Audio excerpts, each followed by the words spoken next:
of wastewater, how it is related with urban problems of our country. So let's look at some key figures first to before digging deeper to the topic. Today, fresh water is scarce. Okay, 21 Indian cities are predicted to run out of groundwater in 2023, and 54% of the country faces severe water stress. Moreover, this situation is not unique to India. Other emerging market economies also face similar challenges.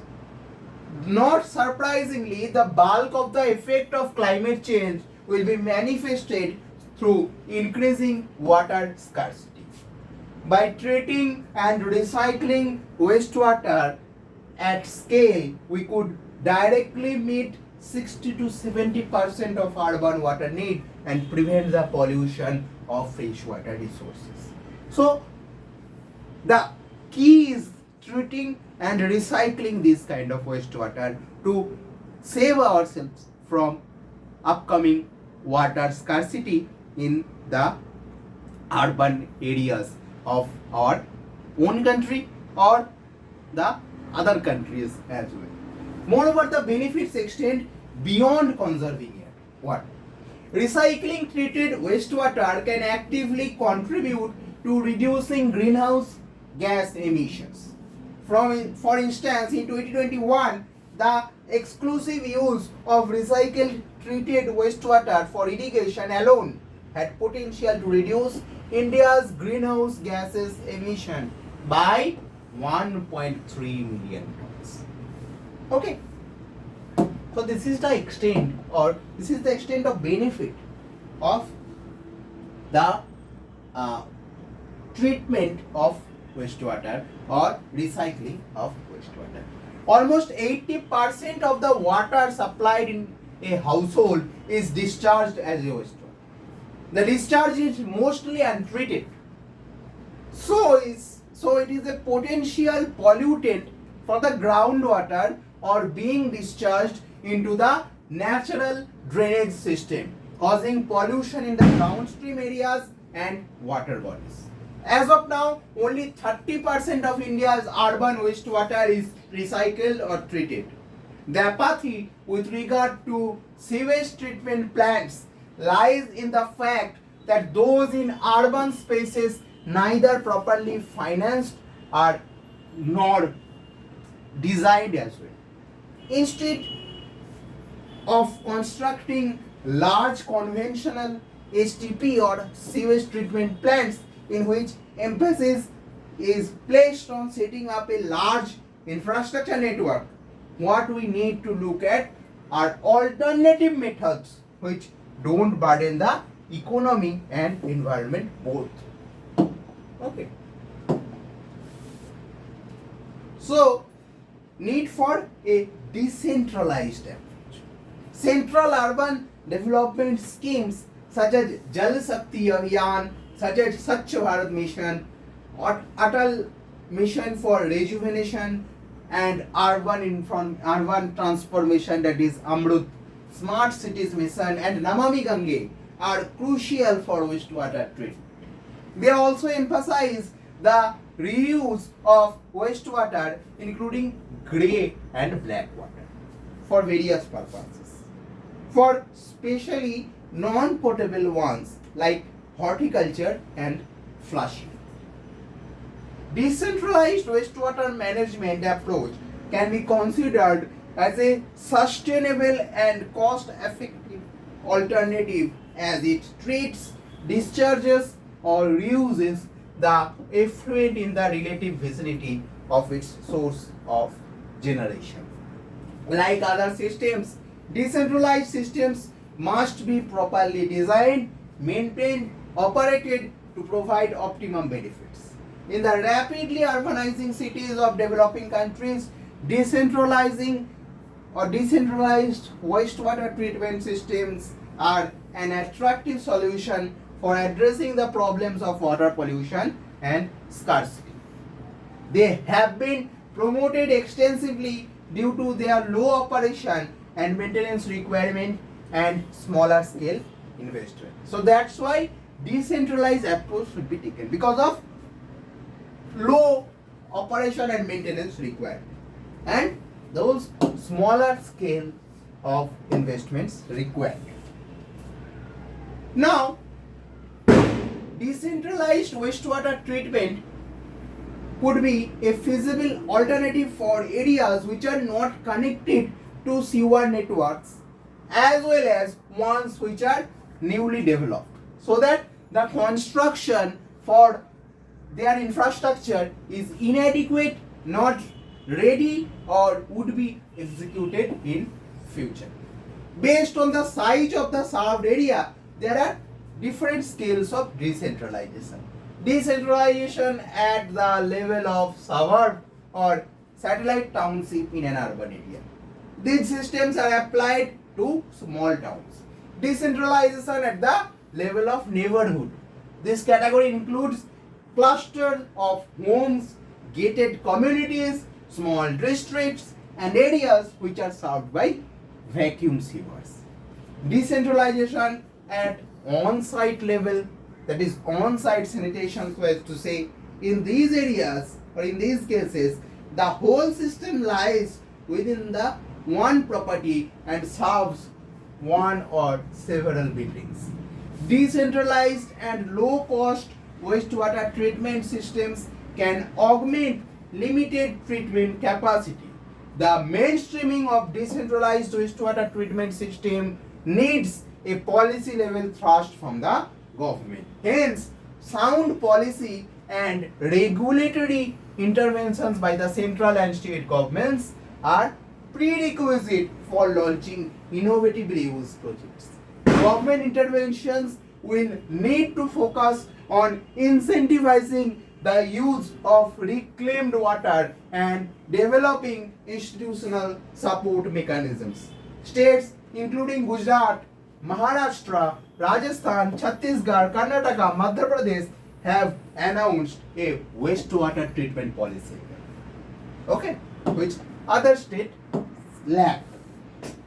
Now, come to the fact of awareness generation. There is a common thing or common concept of wastewater among ourselves, that wastewater cannot be used. It is a wastage, or it should be thrown away. Okay, so to generate awareness, involvement, and participation from local users for the decentralized approach, an online web-based tool, that is MOUNT, an abbreviated term for Menu on Unnetworked Technologies for Sewage and Septage Management, is being operated or being created by Delhi-based Center for Science and Environment, which comprises successfully implemented decentralized wastewater treatment technologies. The socio-economic situation and the context of urbanization highlight the need for decentralized wastewater solution. In such circumstances, local reuse and recycling of treated wastewater to holds immense potential in terms of overall urban environment sustainability.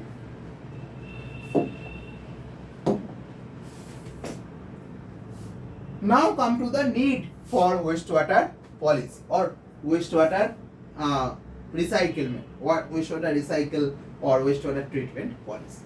The main thing is to consider wastewater as wastewater resource. As I have earlier said, we should move away from the concept that wastewater needs to be disposed of and embrace the idea that it consists of more than 99.99% of water. It is important that legislative and regulatory framework recognizes and promotes multiple uses of wastewater according to the demand. It should be clear to legislators that not all consumption demands the same quality of water. Okay, for example, drinking water has to have high quality, while the water used to flush toilets may be of the inferior quality. That is why the country like USA have such an has adopted such an approach where they use basically wastewater for their cisterns or for their toilet work purpose. To flush, they use the wastewater. Okay, they don't use the same drinking water or same kind of water which they use for other purposes for flushing. Okay, they don't use that. If wastewater is to be used for irrigation or irrigating of green areas or for agriculture, the quality demand is again different. Various industrial uses require different degrees of water quality standards. All these need to be considered as it would allow for a flexible policy resulting in the utilization of the resource in a financially optimal manner. Now, come to the fact of community awareness. The reuse of wastewater requires a cultural change.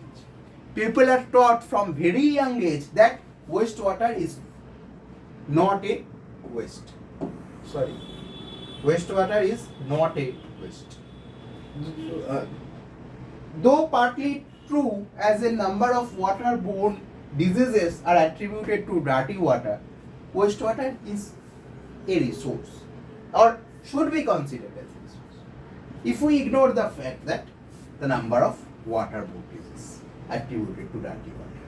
For recognizing it as a valuable resource, we need to mainstream water education in the school curriculum and educate future generations to accept its use and reuse without any hesitation. Furthermore, we need to organize awareness programs to target certain groups of users, farmers, for sure, as agriculture is a major guzzler of water. Now let's look at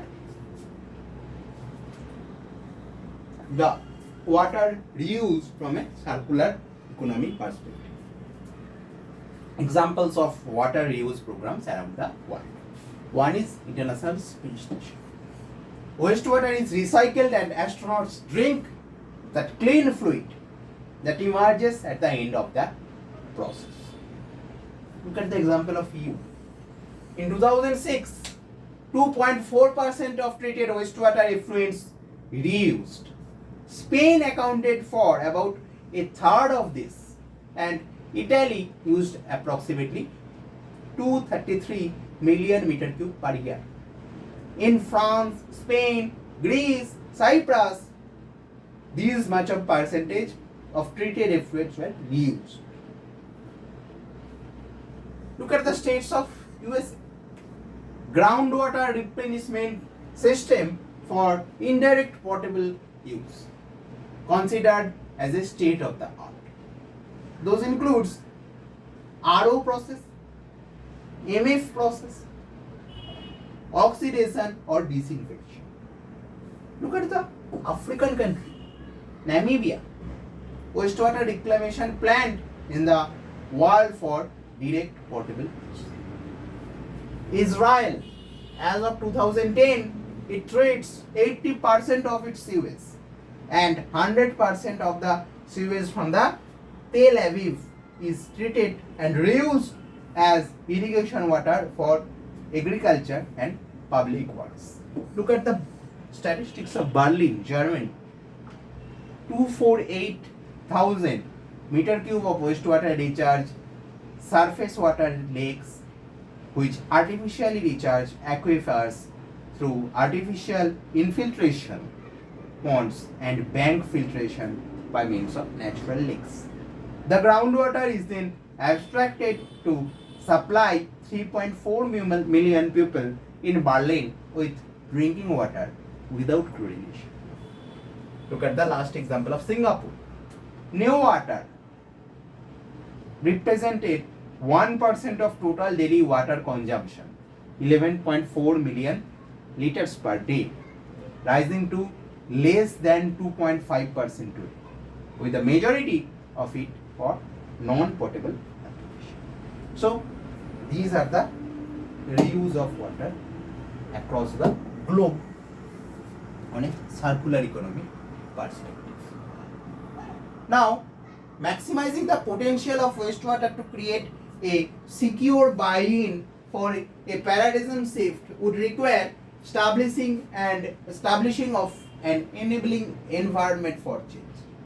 This would include appropriate legislation. Minimum effluent quality standards in countries should be established, with legislation taking into account costs associated with implementation and overall effect on the environment. Intersectoral regulation, policies and incentives.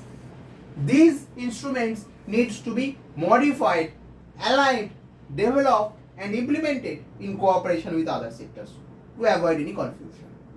Regulatory changes need to provide a coherent risk management framework for water recycling schemes. For example, Australian water reuse regulations prioritize human health protection, which could encourage a more favorable regulatory environment compared to United States, where water legislation emphasizes environmental health. Okay. Now come to the fact that assessing holistic impact and integrated approach. The bigger picture with respect to benefits should ideally cover environmental and socio-economic outcomes. It is essential that wastewater reuse and resource recovery were taken into consideration instead of only looking at impact of treated water to the receiving water body. Adequate funding mechanism. This is the main pillar. Keeping in view of sustainability of the treatment technology, financing sources should be secured prior to the establishment of the project, especially for operation and maintenance.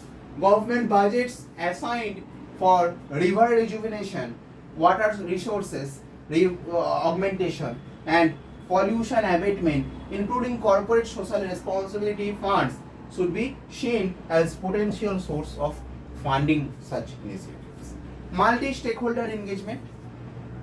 Depending on requirements of the interventions, an array of stakeholders might need to be involved in providing land and other clearances, as well as market regulations, government intervention. All these would play a key role. The private sector should also support the public utilities in funding, retrofitting and building new facilities, and sustainable operation and maintenance. Involvement of NGOs would be important in advocating the benefits of reusing and recycling of wastewater. Beneficiaries like industrial and agricultural associations should keep in the loop. Next, awareness and mindset change. It is not generally the hardest part to find out the right technology or design the system. It is educating the public and engaging them in the process to get their approval. Improved management of wastewater will be crucial to green growth, particularly in the context of 2030 SDG goals. Supporting resource recovery from wastewater would require a step-by-step approach to overcome a number of constraints. This would produce a high rate of return in direct support of SDG 6, 7 and 12, but also be highly relevant to the achievement of other development goals, including climate change adaptation and attempts to move net zero energy processes towards a green economy. Okay. Now come to the case studies portion. Few case studies I am going to discuss. First, the wastewater treatment plant in the Punjab's Patiala district's village. Okay, that is called Dhingi village of Patiala. A new wastewater treatment plant opened in the village in Punjab's Patiala district uses a method devised by one of the state's leading environmentalists, Sant Balbir Singh Sechawal, to treat, recycle and reuse wastewater. The plant in this village of Patiala aims to achieve the following objective using Sechawal model of wastewater management. The first process of this model is recycling and reusing wastewater, treated wastewater for irrigation. Next, preventing further contamination of groundwater. These two are the key part of this model. The model is a pipe and pump formula used to remove heavy solid particles, oil and other material from water. The project aims to implement a combination of processes through 4 well systems of wastewater treatment for reuse apart from human consumption.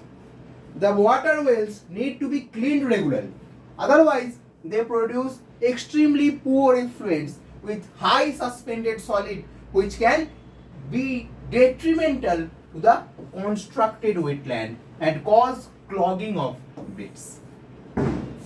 To ensure continuous and effective operation, the accumulated material must be emptied periodically. So, this is the context of Sechawal model. Come to another wastewater treatment plant, that is Saraswati 2.0. The Indian Institute of Technology, Kharagpur, will steer Saraswati 2.0. This is the story of 2020, I think. A rupees 15 crore project funded by European Union and the Government of India's departments of Science, Technology and Biotechnology to develop affordable technologies for treatment of wastewater and provide solution for its use in both rural and urban India. That Saraswati 2.0, which has been selected under EU-India joint call on research and innovation for water, follows the Saraswati project of 2012-17. The EU will invest up to rupees 323 crore on various projects for 4 years. IIT KGP, that is Kharagpur, will steer 3 pilot projects to treat wastewater, make it reusable and also explore its usage in compost or value-added products that are produced free of pathogens. For this, 3 plants will be soon set up in IIT KGP. I have already said this is the news of a story of 2020.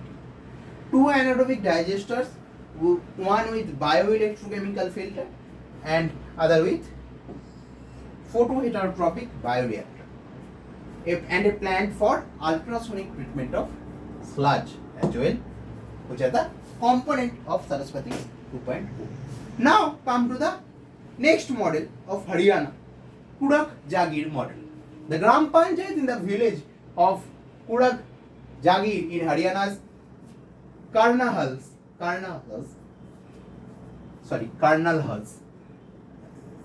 been constructing pits at the community as well as at household level that absorb grey water after filtration. The Gram Panchayat houses 1,600 inhabitants. The grey water is discharged into a pond-based wastewater treatment system through a network of storm water drains. Pond-based system treats wastewater in a combination of 3 different biological processes using zero energy. One is anaerobic process, anoxic process and next aerobic process. The Gram Panchayat manages the solid waste which prevents the clogging of drains and ensures a smooth and consistent flow of grey water towards the downstream area in the Kudak Jagir. The treatment system comprises a series of pond system also called waste stabilization pond system. Around 60 kiloliter per day of grey water is generated in the Gram Panchayat, equivalent to the water supplied to a population of 400 in a class 1 city. So this is the diagram.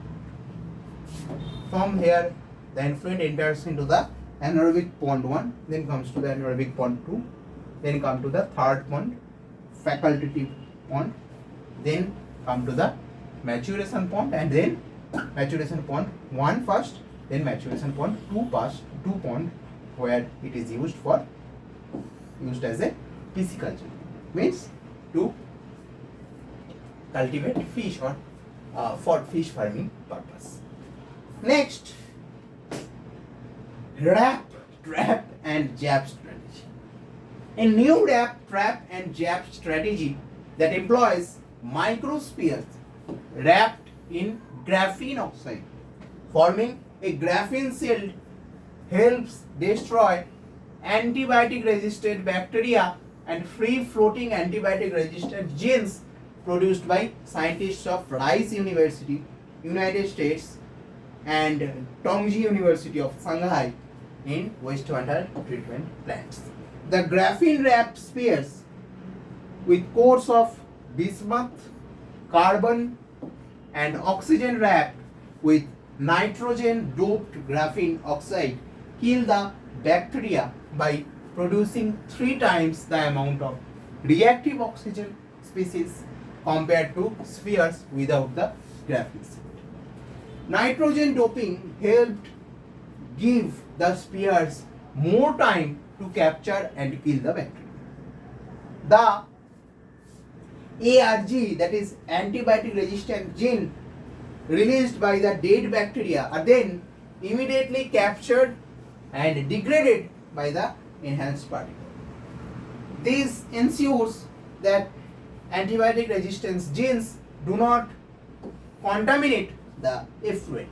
The wrapped spheres can be reused as they are large enough to be filtered out of the disinfected effluent. In this, they inactivated multi-drug resistant E. coli bacteria in the wastewater. They also degraded the bacteria in bacteria's plasmid encoded antibiotic resistant genes in secondary wastewater effluent, according to July 2020 Rice University press release. So this is again an old fact.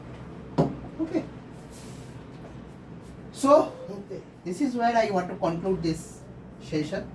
So I think you all have realized why I am saying that wastewater is a resource and not directly a waste altogether. So keep yourself mentally and physically fit.